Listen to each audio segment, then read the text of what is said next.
uma série que começa com 1, 1, e depois o próximo número é obtido somando os dois números anteriores, certo? Portanto, o terceiro número desta série é o quê? 2. O seguinte é 3, não é? 1 mais 2, eu aqui não posso escrever, mas a gente já vê. Portanto, 1, 2, 3, 3 mais 2, 5, 5 mais 3, 8, 8 mais 5, 13, etc. Isto é a série de Fibonacci. E o que eu pus ali, e o que eu estou aqui a tentar fazer, é dar-vos uma ideia do que é a programação e o que são algoritmos. E que as duas coisas, embora complementares, são metodologias de pensamento diferentes. Okay? O que eu fiz ali foi duas funçõezinhas que calculam o enésimo número da série de Fibonacci. O primeiro, simplesmente, tanto pega no n, inicializa o AB com 0, 1. Também se pode começar a série de Fibonacci em 0. Naquele caso, digamos, o elemento 0 é 0, o elemento 1 é 1, o elemento 2 é 1, o elemento 3 é 2, etc. Tá bem? E depois o que faço é, se vocês virem, pego no B, passo para o A, pego no C, passo para o B e faço o C igual a mais B. Portanto, basicamente, tenho o A e o B, faço o C igual a mais B, depois passo o B para o A, o C para o B e vou andando assim, certo? Portanto, se eu chamar aquela função, se eu primeiro carregar isto no interpretador e depois chamar esta função, perguntar, por exemplo, qual é o terceiro elemento da série de Fibonacci, ele imprime 2. E se eu perguntar qual é o quarto elemento, é o 3, e o quinto é o 5, e o sexto elemento é o 8, e o sétimo é o 13, certo? E se eu perguntar qual é o 20º, bom, é este, agora já acredita, não é? E se eu perguntar qual é o 100º, ele imprime este, está bem? E se eu perguntar qual é o 1000º, também imprime, certo?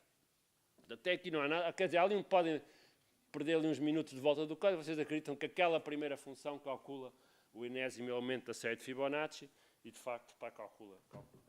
A segunda função é parecida.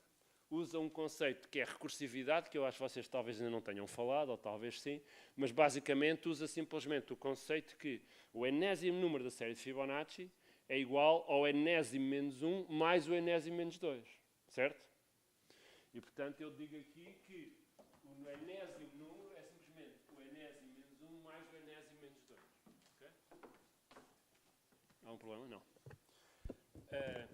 Também ajuda. É claro que eu tenho de parar esta recursão a algures, não é? Porque quando eu, por exemplo, chamo para o quinto, ele chama do quarto e do terceiro, depois o quarto vai chamar do terceiro e do segundo, e depois eu paro, bom, se for o caso particular de 0, devolvo 0, se for o caso particular de 1, devolvo 1. Okay? Portanto, esta funçãozinha é uma outra maneira correta de um ponto de vista de linguagens de programação, programar esta mesma função. E da mesma maneira vou mostrar-vos que eu posso, por exemplo, calcular o quarto número da série de Fibonacci, certo? O quinto número da série de Fibonacci, o que é que eu calculei há um bocadinho? O 10º, não é? Certo? Ou o 20º. Certo? Portanto, ambas funcionam de um ponto de vista de programação, está correto. Perceberam? Já de um ponto de vista de algoritmos e complexidade, estas funções são bastante diferentes. Por exemplo, se eu calcular o 100º número desta, usando a primeira função, dá aquilo, como viram, foi relativamente rápido. Okay? Se eu calcular o 100º número com esta segunda função, okay, ele vai demorar um bocadinho. Okay? O bocadinho que ele demora é uma coisa que nós podemos analisar se soubermos algoritmos e complexidade. Okay? Vamos fazer aqui uma sondagem. Quantos é que acham que isto vai demorar menos de um minuto para acabar? Ponham lá os braços no ar. Quem é que acha que demora menos de um minuto? Quem é que acha que demora menos de uma hora? Ponham lá. Ninguém pode ficar com os braços sempre... Alguém tem de levantar o braço num ponto, que eu vou correr a escala para de tempos. Quem é que acha que demora menos de uma hora? Okay. Quem é que acha que demora menos de uma semana? Okay. Quem é que acha que demora menos de um mês? Já ninguém acha que demora... Okay. Quem é que acha que demora mais de um mês? Ninguém acha que demora mais de um mês? Nem menos nem mais.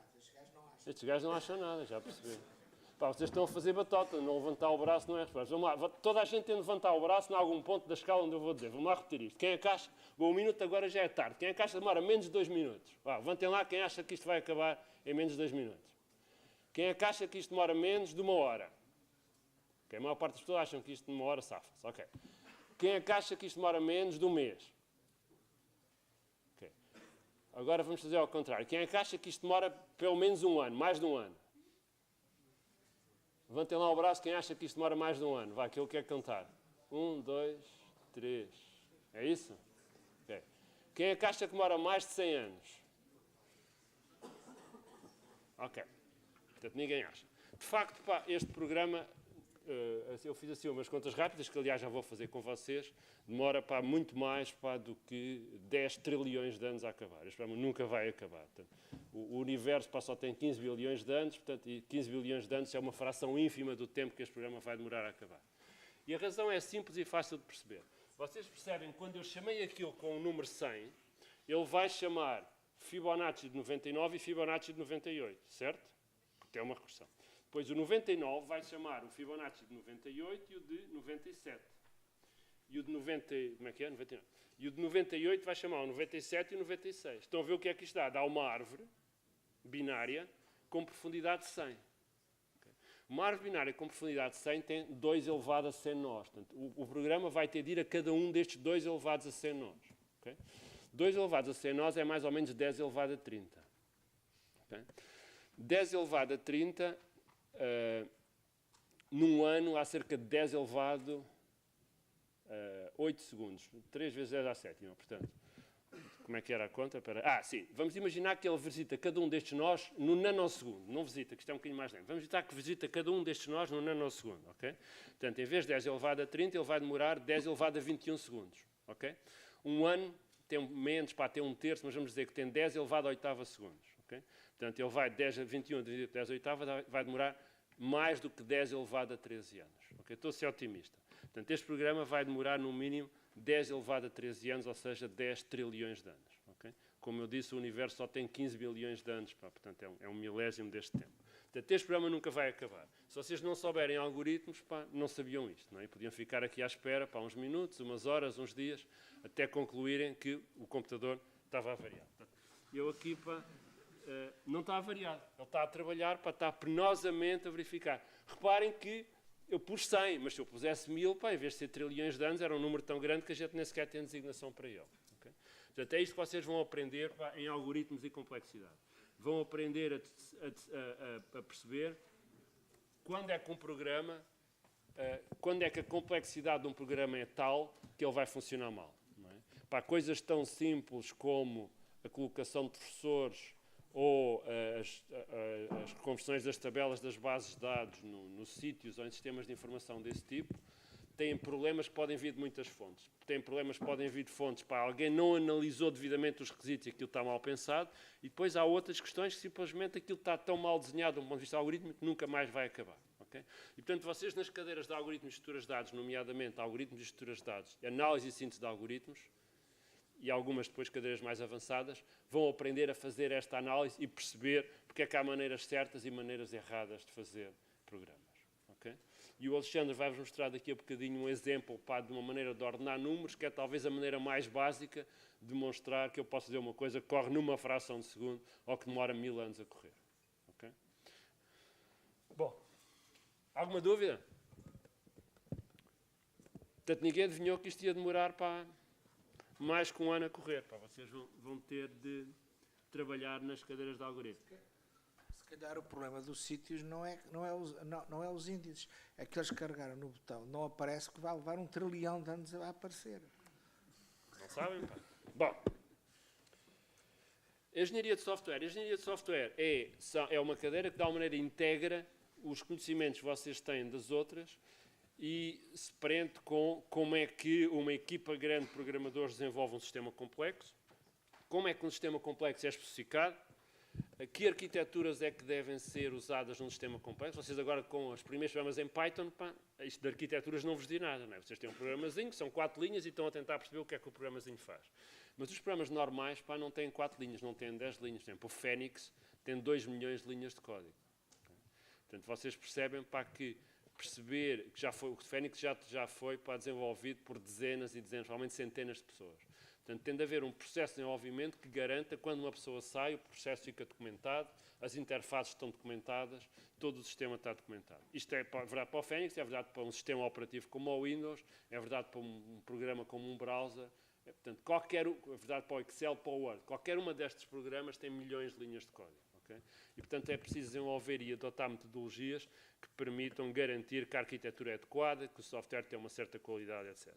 Aqui vocês vão aprender a desenvolver projetos em grandes equipas, para analisar software desenvolvido por terceiros, analisar e documentar software de forma estruturada e um conjunto de outras técnicas, manutenção de versões, quando as versões fazem forking e ficam em ramos diferentes, como é que se fazem merge, etc. Então, uma série de conceitos que vão aprender aqui.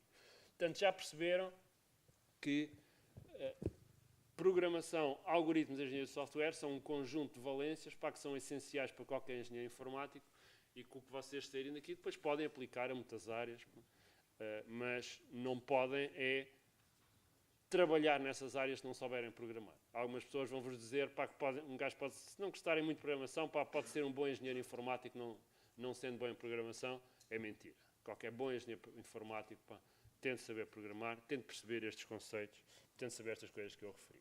O que eu vos ia dar agora era uma ideia muito rápida da evolução do pensamento relacionado com esta questão da programação, dos algoritmos e da complexidade, e depois também uma breve projeção para o futuro. A primeira pessoa no século XIV que percebeu e escreveu que o cérebro humano não era mais do que um computador e que o que fazia de facto eram somas e subtrações, okay? Foi Thomas Hobbes, um filósofo famoso, e esta ideia era tão avançada para a época que eu estou convencido que ninguém percebeu.